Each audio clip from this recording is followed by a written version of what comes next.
But tell us, hi from Italy. Tell us also which round you're applying. Yeah.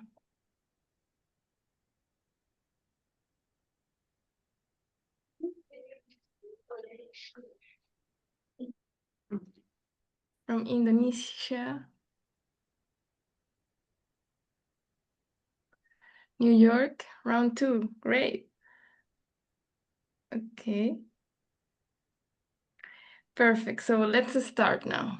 I think we have a great number now. So hello and welcome to the Harvard Business School application walkthrough session at the application walkthrough event organized by GMAT Club.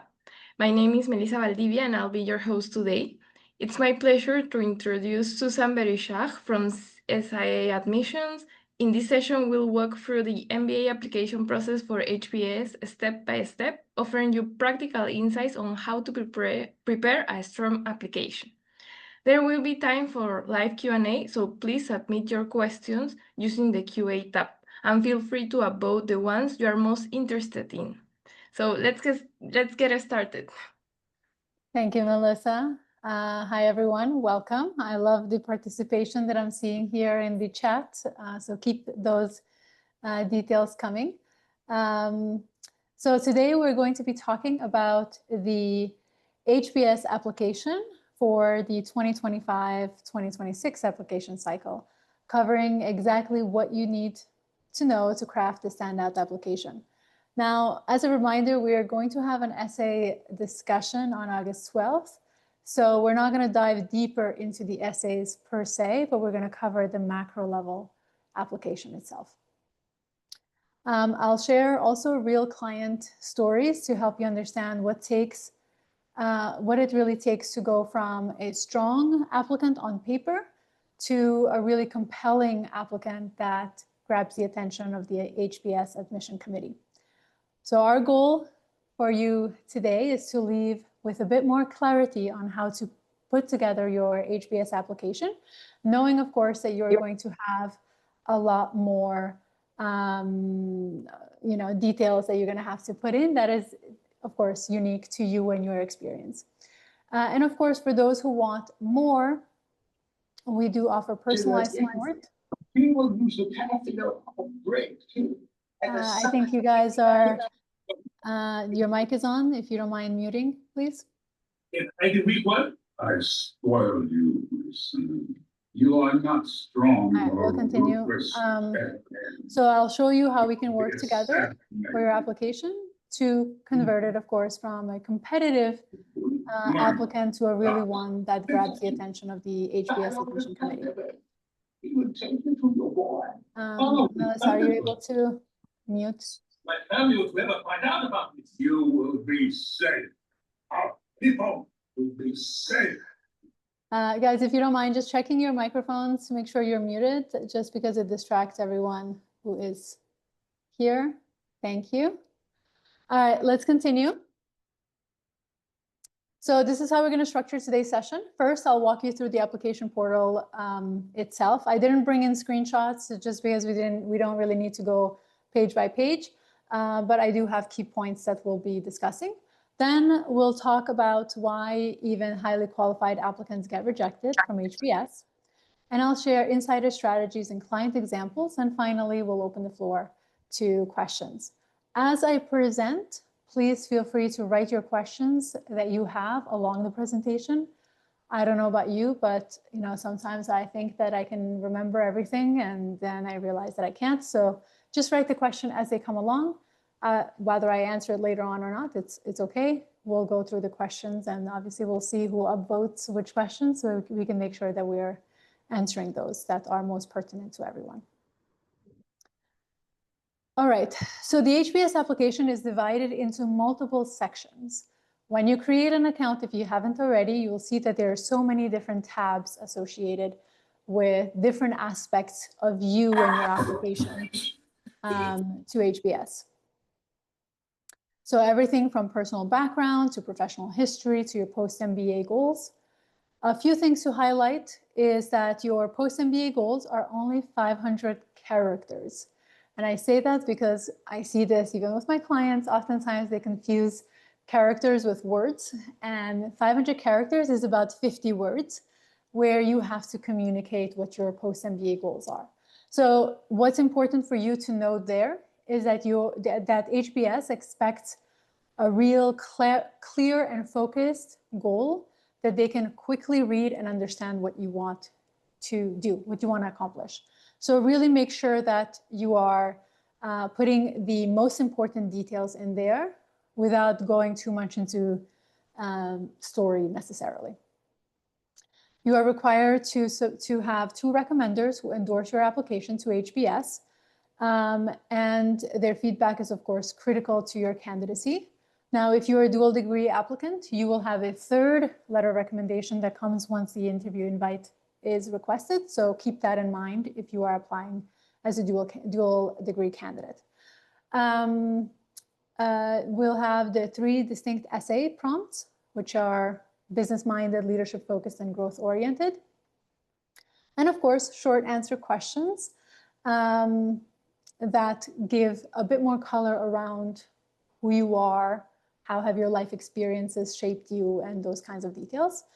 And of course, we're going to talk through a bit. Through all of these components to make sure that you are putting together an application that is not only focused on repeating what's already somewhere else, but rather giving unique insights that are supportive of other components in your application, but is giving new details for the admission committee to get a better picture of who you are and what you would bring to the HBS cohort in the classroom.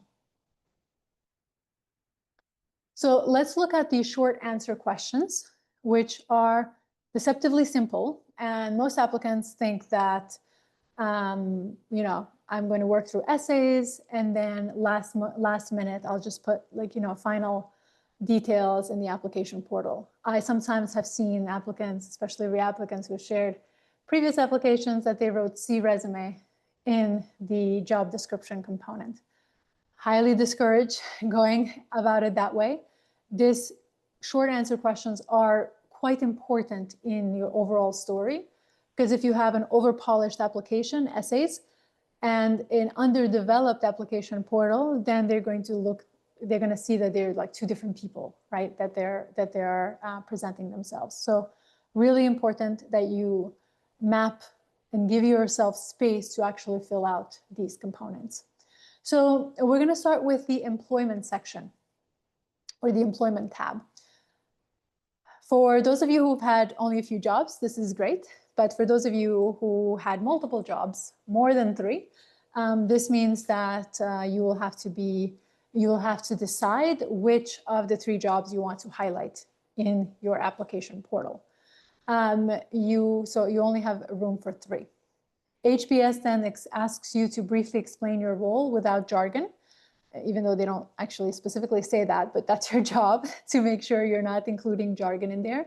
And do not copy paste from your resume. New intel, new insight, new perspective in the way that they should look at your jobs that you've had. You want to share key accomplishments. So look at it from a macro level perspective of what your accomplishments have been. And then you identify most significant challenge. Now, most significant challenge that sometimes applicants erroneously go about presenting is how hard was something to do. The way I want you to think about this is actually what was a challenge that helped you grow, that you overcame in your professional setting for that given job, because you have to repeat it 3 times. So think of it more as a growth challenge, not as I had to work long hours and weekends and didn't have a life and all of those things that we know you all have to go through. And what I really want you to remember is that all of these components of your application gives the admission team your first view of you. If they don't resonate, if they can't understand in 30 seconds after reading your application, and they're not impressed, you won't get an interview, right? So your job is to have an impressive enough application on all components so that you get to the interview, and then you prepare for the interview and all the components that come after that, including the essay that follows. So if your response is just manage a team of analysts to deliver insight, it's honestly quite flat that anyone that works in a space that there's analysts can talk about.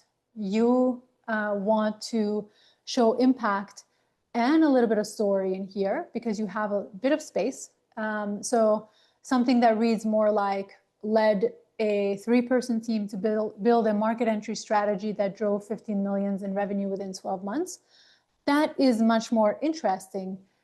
We see the scope, or the admission committee sees the scope of the work that you have done and the impact you were able to create as a result of your work. The next tab is the family tab. This one surprises many applicants because oftentimes they don't know what to write. So HBS gives you space to share context about your background that isn't covered elsewhere in your application. Maybe you're a first-generation college student, maybe you grew up in a multi-generational household, or maybe the context of your experiences shaped your ambitions. This is a place that you can integrate that and use it to your advantage. They give you the space to do it, but use it wisely. Don't just write something that's not that interesting. Use it in a way that's going to help you build a picture of someone who is ambitious and who has gone through a significant amount of personal growth over the years. And then finally, I already mentioned the post-MBA goals, 500 characters that you are to respond to. Most applicants waste this space with a generic statement. I want to transition to consulting to expand my business impact, for example. But HBS does want to see clarity and direction. So make sure that every word that you're including in here is going to be purposeful in your narrative. So bring in, even though it's a post-MBA goal, tie in the long-term impact, the North Star that is guiding your short-term goals. Again, given that you only have 50 words, you have to be very economical with words. These short answers aren't just about data collection. And I know sometimes applicants feel that way because they're completing this information time and again. But I want you to change the mindset in which you look at this. And I want you to think of this as an opportunity for you to build a more complete picture of who you are, what experiences have shaped you. They are not going to sit there and analyze your story. You have to be very purposeful in terms of what you include. And they're also not going to say, well, I wonder if this person has many more interesting experiences. That's really not what they're in the business of doing. Your job as an applicant is to present your best self, best experiences that communicate why you belong at HBS. So make sure that you use the time that you have to develop that story in a way that resonates with them.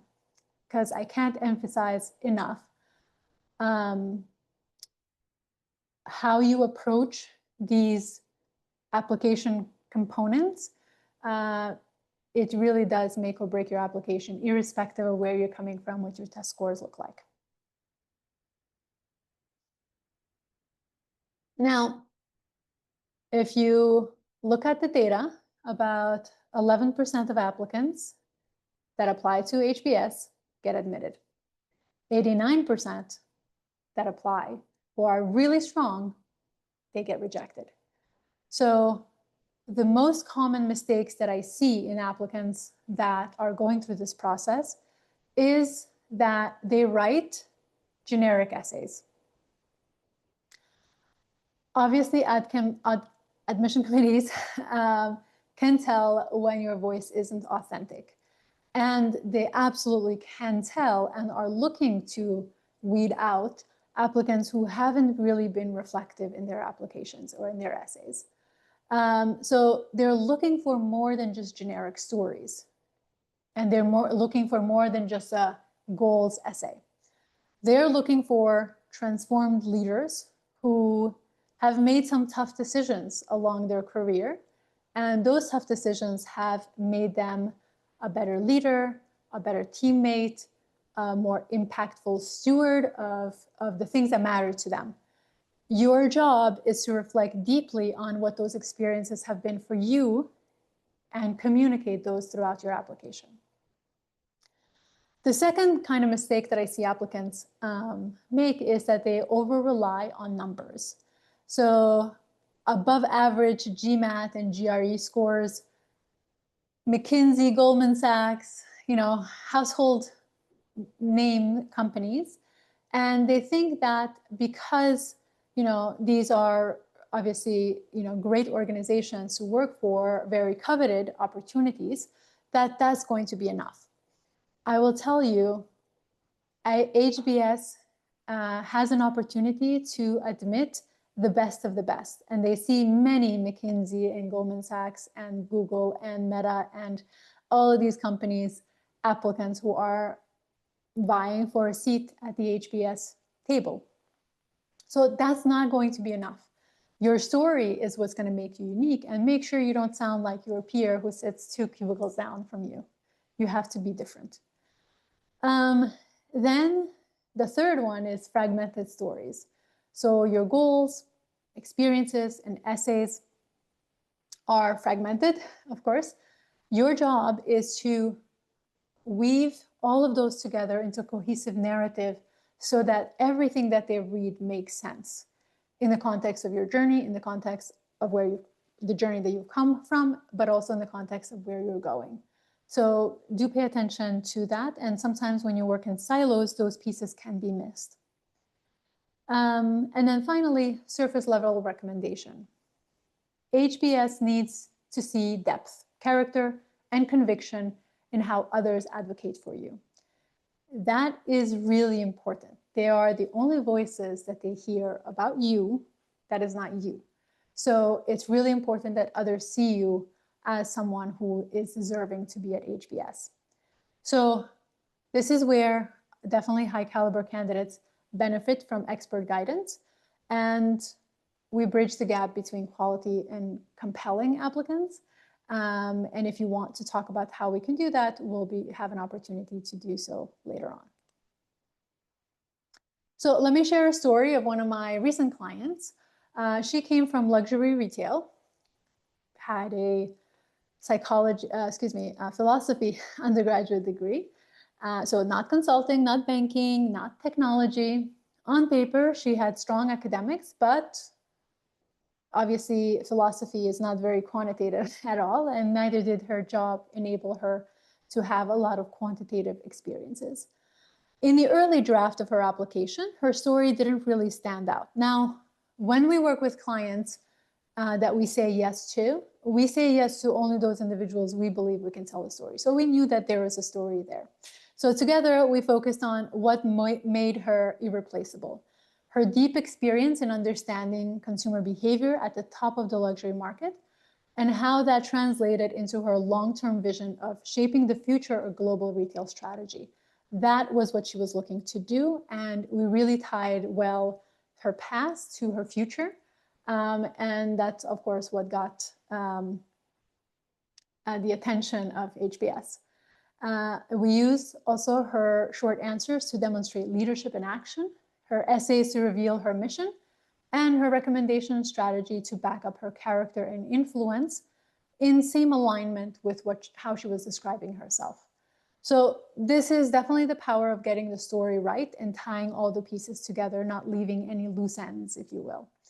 And even applicants, if there's anything additional that you should get out of this, is that even applicants with unconventional backgrounds or non-traditional backgrounds or gaps in their profile can become highly compelling when they communicate their values and their growth the right way, in a way that, of course, is speaking to the audience, which is, in this case, the HBS admission committee. So finally, the essays and recommendations. So this is the heart of the HBS application. And like I said, we're going to talk in more details about this on August 12th. But for now, let's go through what are the essay questions. So HBS has 3 essays. One is business-minded. This is 300 words where you talk about how your experiences have shaped where you want to go.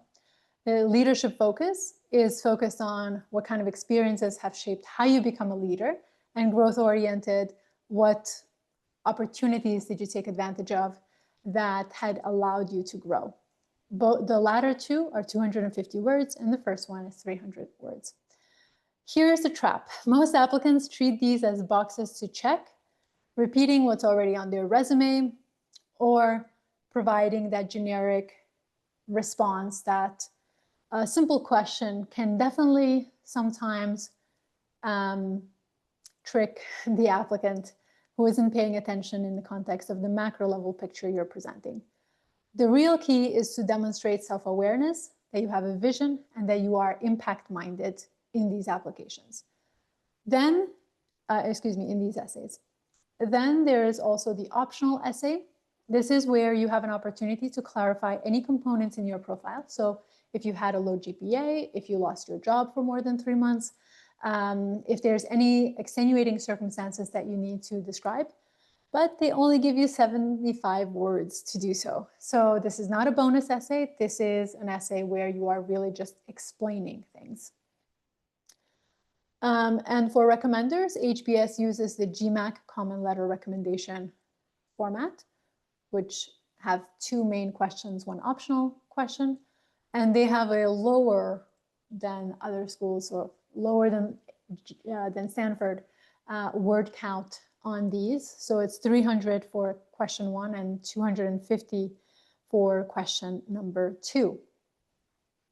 The strongest letters don't just confirm that you did your job well, that you are a hard worker, which I often see those words, but really they bring your leadership moments to life with specific stories. One of my clients actually got into HBS largely because how strong her letters of recommendation were about the moment she took charge of a failing project and led her team to win, to a win essentially that saved a $20 million client. So the essays, application portal, letters of recommendation all have to work hand in hand to really tell a story.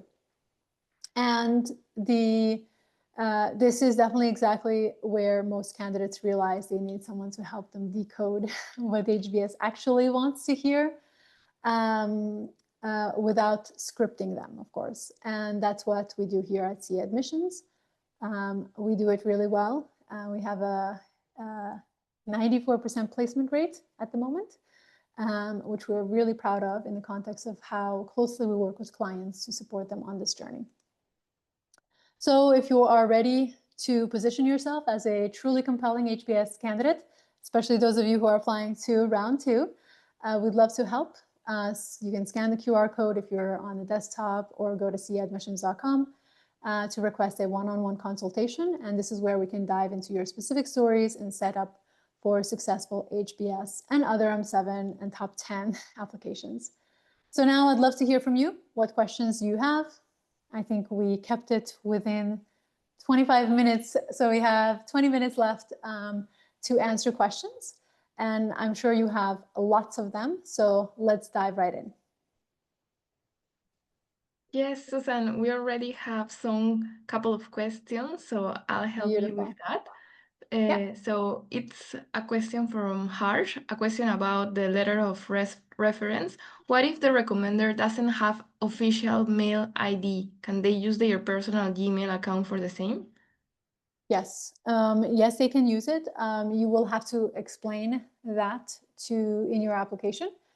So especially if you're not using that 75-word optional essay, you can do it there, where you can, describe why the person doesn't have a professional email address. But they will be, the admission committee will be looking into that because, they don't want your friend to write a letter of recommendation. They actually want someone who has witnessed you in your job. Great. Now another question. It says, would HBS consider a 3-year BBA degree from India as opposed to the normal 4-year bachelor's degrees in the USA? 4-year BBA degree has only become prevalent in India since the past year only.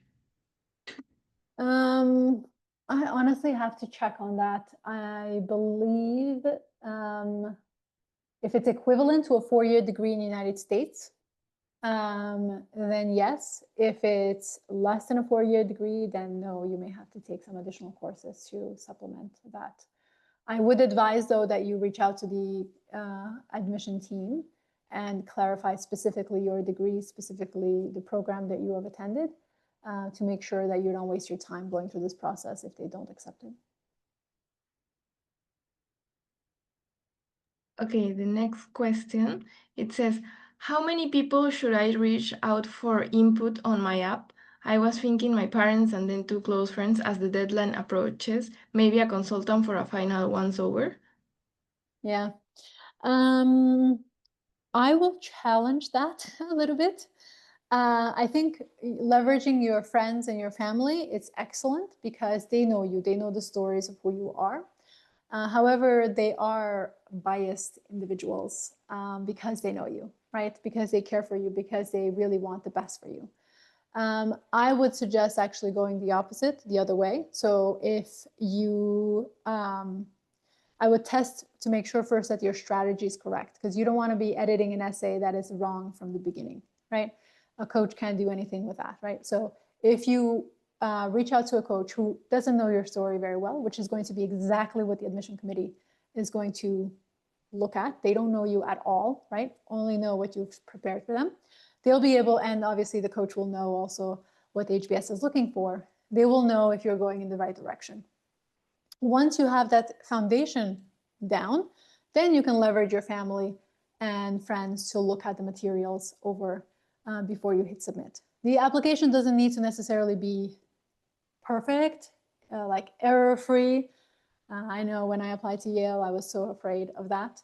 I got in even though I did make a mistake. So it's okay. But it's really more the question of the underlying story that you're presenting. Is that a strong enough case? And sometimes, especially your family and your friends, whether they have already earned a degree or not, they only know their story and not the collective of what the stories look like across the board. Great. Now we have another question from Audrey. She says, would different roles in the same company be separate entries? That's a really great question. It depends on how you want to present them. So this is something that when we work with clients, we discuss, especially if they have multiple roles. We discuss because sometimes they want to highlight components of their jobs that they've held separately, and you can do that. But if you have multiple companies you've worked for, then you're kind of limited to your last job in the company that you've held, multiplied by however many other jobs you've held along the way. Okay, and there is also a question like right after that one that says, will promotions also be separate entries? I think that's a similar question. So a promotion would be like from an analyst to a senior analyst to associate or whatever. Yeah. So the same component. It can be separate entries, provided that you have the space to use all 3 sections, meaning you don't have multiple companies that you've worked for. Okay. So now we have a question from Andre. It says, could I be on the back foot if I don't use AI during my application? I know HBS asked, and it doesn't look like they are framing it as negative. What's the beginning of the question? Would I be on the back foot if I don't use AI during my application? I guess they ask on the application. Will I be like negative? Okay. Yeah. I will tell you one of the patterns that I'm seeing in applicants who are using AI is that they are relying too much on AI to do the thinking. AI is great to help you frame things, but it's not the thinking component that is going to be very helpful for your application. And I'm seeing this as a pattern, and is definitely going to be yielding some negative results from those applicants who are heavily relying on AI. So I would say you're not going to be at a disadvantage, which I'm assuming the back foot, what that means. You're not going to be at a disadvantage, provided, of course, that you're a strong writer, right? Sometimes applicants do need that clarity that AI can help with, but the thinking process cannot be done by AI. At least the ones that get in are not relying on AI for that. Yeah. And there's a similar question about the recommender using ChatGPT because English is her second language. Is it okay for her to use it to correct grammar and sentence structure in the letter of recommendation? I think that can be okay so long as it stops there and not relying on ChatGPT to do the thinking for them, to do the story development for them, to go go through the depth of what's required to include in a strong letter recommendation. But if for grammar and for sentence structure, especially if English is not their first language, I think that is okay, again, so long as you're not relying on the tool to write everything for you. Great. Now we have another question from Hassan. How should one prepare for writing the essays? Should we gather stories in one place and then decide which ones fit where? Yeah, so the story selection process is actually quite multifaceted. You first want to identify your core values, who you are, the transformations that have happened in your life. Identify moments when those transformations were initiated and how that transformation occurred, sort of that journey. And then collect your other stories all together. You look for patterns and then decide which stories make it into the essays. But it's a multi-step process. It's not a, here's a bunch of stories, let's pick one and write it. It's not really like that. It's really more on the introspection part that you have to do before you even select a story. The story selection is like the easy part. So now we have this question from Bar. It says, what kind of advice do you have for reapplicants? Yes, that's a great question. So as a reapplicant, you will have to write an additional reflection piece, which asks essentially what has changed since you last applied. I would only apply if there have been significant improvement, significant growth in your career. For small little changes is not going to be enough. HBS, if you look at the roster of that full spectrum of like GMAT, GRE, if all you've done is increase your test score, that's not enough to be a strong reapplicant. So you need to have grown in your career, worked on something that was really challenging to demonstrate the growth that HBS looks for. So that would be the focus that I would have in your application as a reapplicant. Kamal Khan says, I have 12 plus years of experience, so what would be your suggestion to consider these cases? Yeah, definitely more experience than the average candidate. So your job is going to need to demonstrate the growth that you've had over the years, and demonstrate that you are a strong candidate, but not too strong that you are overqualified to be there.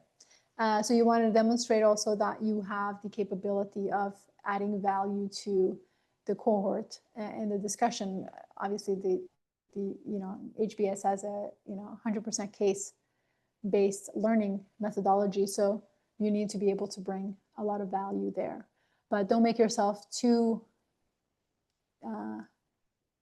strong that they'll say, look for other programs that are executive MBA and not MBA. Okay. The next question is, I have a doubt regarding essays. I was involved in my family business during college, construction industry, for 2.5 years while in college, but then have started working in IT for past 3 years. How will outcomes view this? Can I play this to my strength or weakness? It's definitely not a weakness, but it can be counted as years of work experience. They are specific about how many years of work experience you have since graduating college. Typically, when you work during college experience, you're not doing a full-time job and going to school full-time. So it's typically a part-time job or can be considered as an internship. So I would use it because it's valuable experience and I would use it to your advantage, but not as a years of work experience in terms of what it, how it counts. But of course, this also depends on its relevance to your future. Does HBS require an IELTS TOEFL? Yes, if you have done a undergraduate in a school that English is not the primary teaching style. Is it late for round one applications with consultants? Yes. Mm. I mean, listen, like a consultant at this point can help you review the final drafts, but at least I can only speak for how we approach things here at SIA. We do a lot of deep dives in getting to know your story and work through the entire scope of the application with you. We walk the journey with you. And 30 days, it's not enough time to go through all the steps that we require applicants to go through to have a compelling application. So how we coach, because our goal is to make sure that you have essentially left no stones unturned in your application. So that you can have optimal results. So that wouldn't, like the comprehensive work wouldn't necessarily be possible at this point with SIA admissions, but more on the hourly perspective, we can definitely support on that front. Okay, the next question says, if someone doesn't have the GMAT yet, should they apply round 2 or next year? Yeah, so HBS only admits applicants that have the GMAT in hand by the deadline. So you can't submit an application if you don't have the score that is obtained at least by the deadline. So you can take round 2 route. You have still time to sit for your GMAT and hopefully get a strong score and apply for round 2, or you can apply next year because HBS only has 2 rounds. Can one of my recommenders be an ex-colleague as opposed to a recommendation from someone on a senior level? If yes, could this be the best way to highlight my leadership and team building skill? So the way I read the question is ex-colleague, which means you are on the same level of hierarchy. And if that's the case, no, you cannot use them. They're, what they share is not going to be valuable. They don't have the leadership experience to be able to even evaluate you effectively. They can evaluate you as a peer, like are you a great peer to be, but not what the HBS is looking for. You want someone who has supervised you in some capacity. That could be supervise you as your day-to-day job, or it could be supervise a project that you worked on together, and you report it to them directly. It could be a client, but it cannot be a professor, especially if you're doing the full-time MBA. It cannot be a colleague, subordinate, anyone that doesn't have a higher position than you. Applying as a younger candidate with 2 years of experience at the time of application, what advice would you have to help show impact through the applications in order to be competitive with older candidates? Yeah, so this is an excellent question. Applicants with 2 years of work experience, actually, so this would be 3 years of work experience by the time you matriculate, which is how they calculate those. Your job is going to be to demonstrate maturity, demonstrate growth, demonstrate the fact that your leaders see you as someone who has the potential to be a strong leader. and obviously that you've had enough impact in your work experiences thus far. With 2 years of work experience, it sometimes is difficult to be able to demonstrate that. So my suggestion to you is, if you are able to communicate that, apply this year. If you're not able to communicate that, postpone to next year, and use this time to strengthen your candidacy before hitting submit. Because as a reapplicant, it's always more challenging to get in. Is it good to back the story showing characteristics and leadership qualities which we mention in our essays, in our recommenders feedback? And should that be a deciding factor on who should we select as recommender? The same stories. Not necessarily. You want the stories in your letters of recommendation to communicate how a leader sees you, the experiences that they would consider valuable. There can be an overlap, of course. It doesn't mean like they need net new examples, but the lens through which they're telling the story is different than the lens through which you're telling your story. So that's going to be important. And in the context of if that being a deciding factor on who should be selected as a recommender, so long as they're able to tell stories and your experiences, then yes, that's what you need.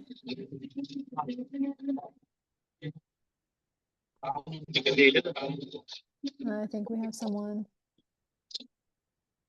who is unmuted. Can you mute yourself, please? Can you just check your camera? Can you check your audio to make sure that you have turned your mic off, please? Thank you.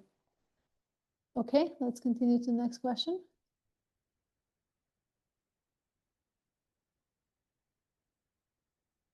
Sorry, it's on. I changed my career path from a boutique consulting to an NGO, working with the NGO now. It's grassroots effort. In total, I have Joe, is achieving career path a red flag for the outcome? In total, I have 4 years of experience. Sorry. Is achieving career path a red flag for the outcome? Changing career? No, not at all. So long as it makes sense for your future, that change shouldn't be a negative, because most applicants are also making pivoting careers with an MBA. So that's not negative. But if you say, you worked in consulting, now you worked in NGO, then you're going to work in finance, then after that you're going to work in aerospace, like that just shows like someone who's not really ready for an MBA yet. But so long as you're making connections to the future, then that's not a problem. Okay, the next one says, I had a question regarding letters of recommendation. Should my letter focus more on my technical skills, or provide a broader overview of my capabilities? Both, especially if your technical skills are not evident, then you definitely want them to at least weave them, if not talk about them in detail, in the context of how you have use your technical capabilities to make an impact in the organization. However, if you are an engineer, you do not need to emphasize that. Your recommender does not need to emphasize that, because that's your day-to-day job. And then the focus is going to be more on the leadership, communication, the things that someone may misunderstand about your career, that is important for business school. Okay, so just one quick last question. Can you rank the most important thing in application rank-wise? Great question. I have a hard time ranking things because I can see pros and cons on all things. But I would say I will do the 2 things that are most important in the application, 3 things for an application. I would say, of course, having a compelling resume. It's really important, and one that is jargon-free, MBA-focused resume, because that gives the scope of the kind of work and the kind of impact you've had over X number of years, however many you have. Second thing is telling your stories, which is, of course, the transformation that you would never see on a resume. And those 2 complement one another. And they're needed because if you have an excellent resume and not an excellent essay, it's not going to make, like, it's not going to be compelling for the admission team, right? They want to see that you've had excellent experiences, and also they want to see that you are someone who has had transformations on a personal level that has impacted how you show up externally. And then, of course, the third one is the letters of recommendation, because we need external validators that you are someone who you say you are, that other people see you in the same way you see yourself, or even better than you see yourself. And we want, you want your recommenders to be really excited about endorsing you, because they play a huge role in that decision-making process. So that's the rank. Thank you so much, Susan. Absolutely. Thank you all for joining the HBS session at Application Walkthrough, and we hope to see you in the next sessions and in our future events. And you can contact Susan for more, and to answer all your questions as well. Thank you. Thank you, and thank you all for wonderful questions. Sorry we didn't get through all of them, but bring the same questions again on August 12th when I'll be hosting the essay portion. Great. That's great to know. Bye, everyone. Thank you so much.